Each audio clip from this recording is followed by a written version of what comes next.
네, 9월 25일 수요일 기도로 돕는 그 사랑 매일 묵상. 오늘 시편 71편 7절에서 18절입니다. 7절 18절이 좀 긴데 9절에 보면 그런 말씀 있죠. 늙을 때에 나를 버리지 마시며 내 힘이 쇠약할 때에 나를 떠나지 마소서, 이런 말씀이 있고, 그 다음에 마지막에 18절에 보면 하나님이여 내가 백발이 되어도 나를 버리지 마시며 내가 주의 힘을 후대에 전하고, 이렇게 되어 있죠. 그러니까 내가 늙어가는, 이 세월이 흘러가고 있는, 내가 참 약해져 가고 있을 때 하나님께 지금 기도하고 있는 내용입니다. 그러니까 내가 늙어 백발이 될 때에도 라는 제목으로 좀 말씀 나누려고 합니다. 세월 지나갈수록 의지할 것뿐일세, 찬송가 있죠. 그 세월이 지나갈수록 인생에서 내가 젊었을 때 생각했던 인생의 어떤 계획들, 야망들, 꿈들, 그런 것들이 참 의미가 없구나, 그런 생각이 들 때가 있습니다. 그리고 세월이 흘러가면서 정말로 남는 것은 하나님뿐이다, 그런 생각이 들죠. 정말 사랑하는 아내와 남편이 있었죠. 사랑하는 자녀가 있죠. 세월이 흘러가면 다 떠나가게 됩니다. 내가 죽음을 맞이해서 떠나갈 수밖에 없을 때도 있고, 누군가가 먼저 죽을 때도 있죠. 인생에서 내가 가지고 갈 수 있는 것이 아무것도 없어요. 시간이 흘러가고 세월이 흘러가고 몸이 약해지고 건강이 상해지고 나이가 늙어가면서 인생에서 정말 하나님밖에 없구나, 그런 생각이 들 때가 많죠. 그래서 시간이 흘러가면서 인생은, 신앙이라는 것은 내게 있는 무언가가 좀 빠지는 거예요. 뭔가를 자꾸 덧붙여서 채우는 게 아니라 뭔가를 정리하는 겁니다. 그때 정말 주님만 더욱더 의지하게 되는 거죠. 남는 것은 하나님 외에 그 무엇도 남지 않습니다. 그러니까 그렇게 늙을 때, 시간이 흘러가면서도 내가 주님을 더욱 의지합니다, 그런 고백이죠. 나는 무리에게 이상한 징조같이 되었사오나 주는 나의 견고한 피난처 시오니. 그러니까 자기가 좀 뭔가 좀 연약해지고 어려워졌지만 하나님은 내 인생의 견고한 피난처다, 이렇게 얘기합니다. 주를 찬송함과 주께 영광 돌림이 종일토록 내 입에 가득하리이다. 늙을 때 나를 버리지 마시며 내 힘이 쇠약할 때 나를 떠나지 마소서. 자기가 늙고 힘이 쇠약해질 때 많은 사람들은 떠날 수도 있겠죠. 이익이 되지 않기 때문에. 그리고 나도 많은 사람들과 함께 있을 수도 없는 상황입니다. 그때 하나님이 내 인생에 젊었을 때나 늙었을 때나 나의 행위와 나의 업적이 아니라 나라는 그 존재 자체를 여전히 끝없이 사랑해 주시는 그 사랑이 있다는 것이 우리에게 얼마나 큰 위로가 됩니까? 내 원수들이 내게 대하여 말하며 내 영혼을 엿보는 자들이 서로 꾀하여 이르기를 하나님이 그를 버리셨은즉 따라잡으라 건질 자가 없다 하오니. 뭔가 연약해지고 힘들어지고 뭔가 가난해지고 어려워지고 하나님이 떠난 것 같은 그런 상황들이 들 때가 있죠. 하나님여 나를 멀리하지 마소서. 나의 하나님이여 속히 나를 도우소서. 이것은 하나님이 정말로 나를 떠나가셔서 하나님 빨리 오세요라는 뜻이 아니라 하나님이 나를 떠나지 않으심을 우리가 신뢰하며 하나님 앞에 기도하는 거죠. 그러니까 세월이 흘러갈수록 인생의 여러 가지 것들을 다 우리가 사라지지만 하나님을 더욱 붙드는 우리가 될 수 있게 해달라고. 이것이 성숙입니다. 시간이 흘러가면서 하나님을 더욱더 사랑하고 내 인생의 여러 가지 것들을 다 내려놓는 일들이, 그것이 신앙의 성숙이죠. 어린아이일 때는 어린아이의 일을 즐거워하지만 크면은 어린아이 일을 더 이상 그렇게 놀지 않습니다.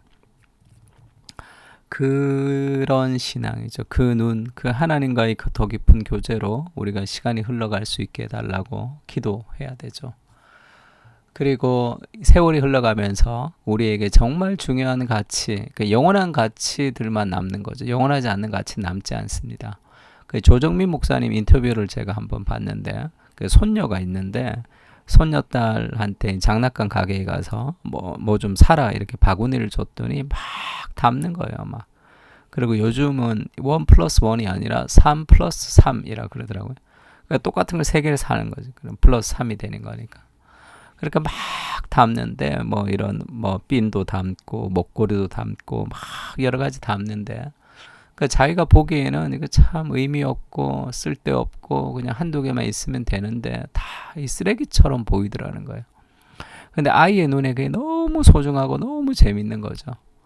그러면서 자기 신앙을 돌아봤다 그럽니다. 하나님 앞에 내가 정말 이 아이같이 정말 어른이 보기에는 큰 의미 없는 그런 것들을 막 욕심을 가지고 이 많이 3+3 많이 가지는 그런 모습은 아닌가.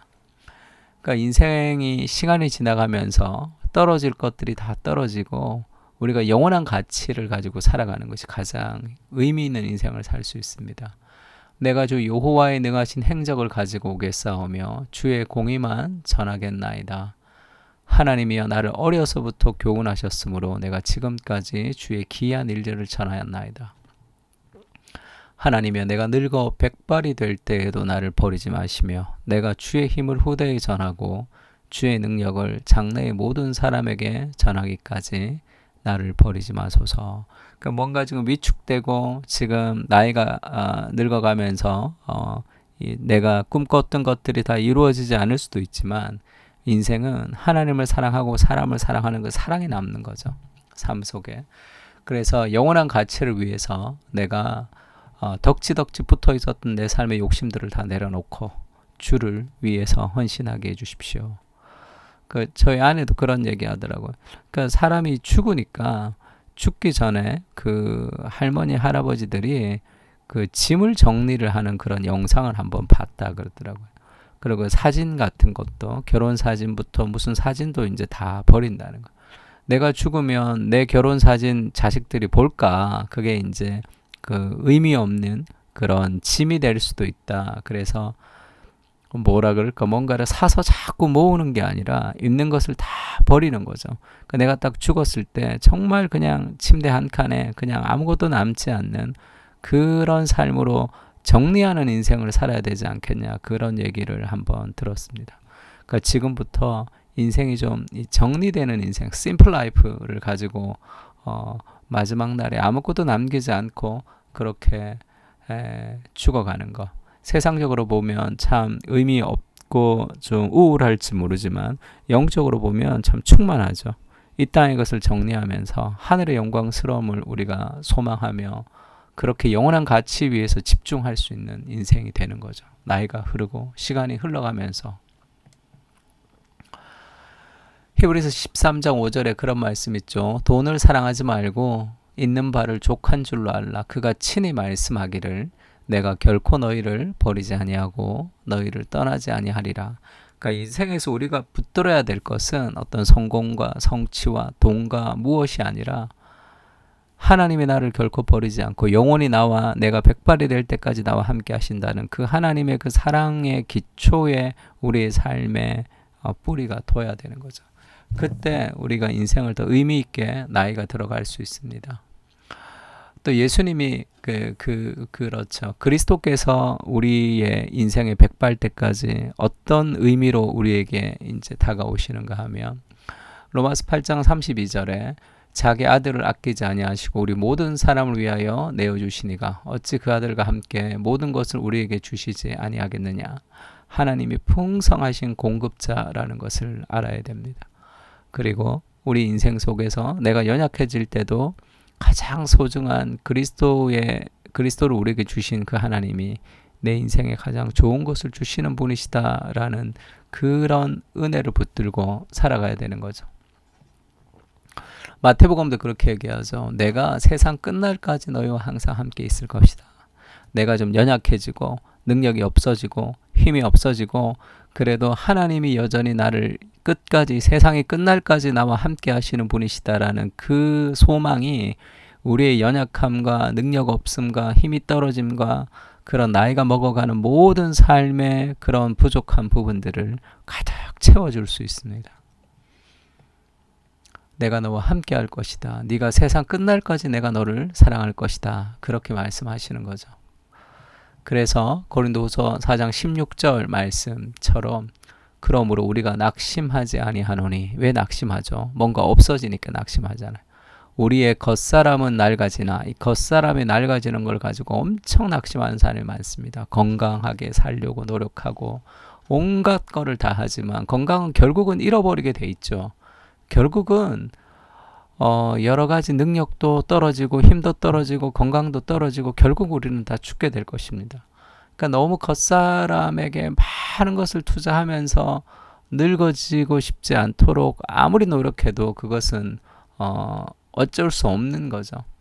그러니까 겉사람은 낡아지지만 우리가 낙심하지 않는 이유는 우리의 인생의 목표가 겉사람이 아니기 때문이죠.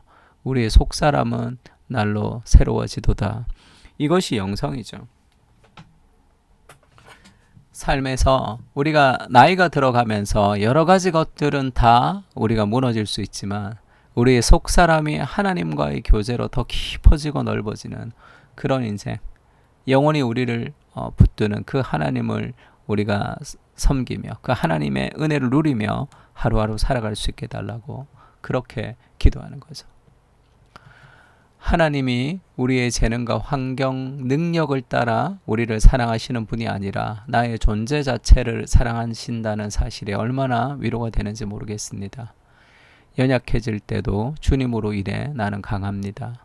시간이 지나고 세월이 지날수록 더욱 주님만 의지하게 하시고 겉사람은 낡아지지만 우리의 속사람은 날로 새로워질 수 있도록 은혜를 부어주시옵소서. 경건한 어른으로 성숙한 어른으로 믿음 안에서 자라가게 하시고 마음을 다해 주님을 섬기며 귀한 은혜의 모델이 될 수 있도록 우리와 함께하여 주시옵소서. 아멘. 우리 다 같이 시편을 가지고 함께 기도하겠습니다.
네.